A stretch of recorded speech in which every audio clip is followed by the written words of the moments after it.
So, why do you think there is a mental health stigma, and how can we break it? Honestly, I think it's a lack of empathy and the lack of education about that subject. Um, how can I say that? I think that if we become more aware, more understanding of people who are dealing with mental illnesses, those people will have the courage to seek for help. I think it's just that we are not supporting them.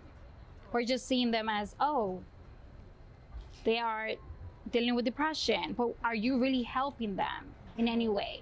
Or, growing up, I think that we had this in our conversation.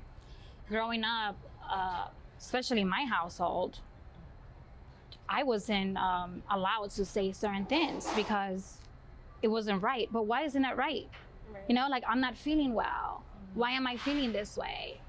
So yeah, it's just that. It's a lack of empathy, really, and the lack of knowledge about it.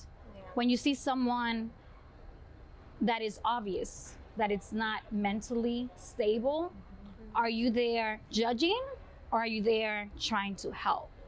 So it's interesting because I just shared on one of my episodes something about myself. So my mother has Alzheimer's, and I battled with it during the interview. I interviewed Melly, and it was something that I was so hesitant to share. And then during the time when we were going to release it, I kept battling, like, well, should I release it? What do I say? How do I explain this to my family? And I remember going to my family, like, I said something about mommy. And my brother said, you know what, you can't, you got to clip that episode. Like, you cannot release that. And I said, why? And it was such a huge thing for my family. And I said, but this is exactly why I'm saying it. Like, we can't discuss, like, why is it such a big thing if I say my mom has Alzheimer's? Why is that so frowned upon? Why can't I say it? Why do I have to keep everything hidden? So it's a huge stigma, at least in my family. It's definitely something I'm trying to break. I go with like the each one teach one type of mentality. So yeah, I think it's important that we get comfortable having the uncomfortable conversations, right? Because I feel like minorities in general just have a hard time addressing the elephant that's in the room that everybody knows but don't want to speak about. But they don't understand that bringing awareness to what's going on will actually be more beneficial and helpful. And staying quiet about it, I feel like it does a little more harm, because you're not, if you love somebody, you'll hold them accountable, and it don't have to be like in a malicious way or mean. You're just like, hey, I care about you, and I notice these things about you. I'm here to support you. Just let me know how. The family is here to support you. So let's talk about it, see how we could get help. And I would say to piggyback off what you said, the lack of accountability. I think that the generations before us carried on trauma and never took accountability to say it stops with me. Right. And I think, like, for me, my mom stopped that. The trauma that maybe my grandmother passed to her, where she didn't do the inner work, or she didn't have the accountability or the awareness. And then my mom was like, no, that's not happening with me. I want my daughter to speak to me. I want her to express herself. I want her to come to me. I want to listen. I want to understand. And then because she did that with me, I'm only going to continue that, because that's what, but there was truly a lack of accountability to say, hey, I need to work on myself.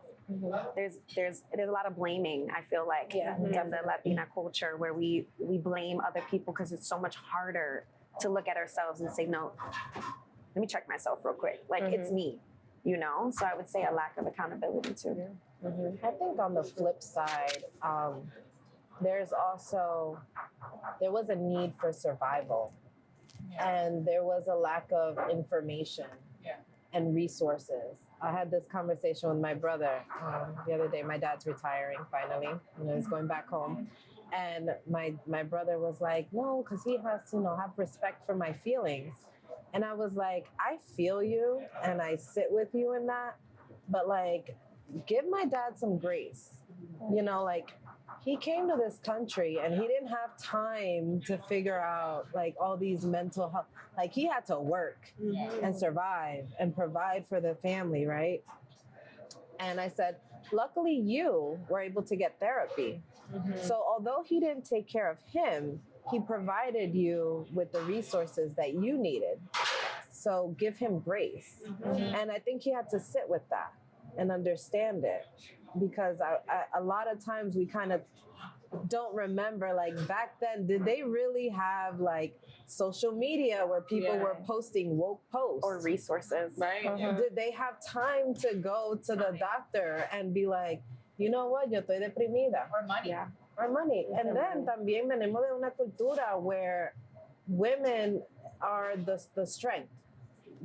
That you're sick. What? No, I gotta cook for these kids. I gotta clean. I gotta work. I gotta iron. Yeah. I don't have time to say I'm sad, or I have postpartum, or my husband is doing me dirty and I still gotta be strong for my daughter. You know what I mean? Like I don't think we give that generation that got us here to this table today enough grace.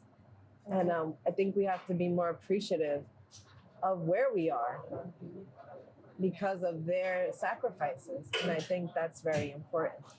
Mm.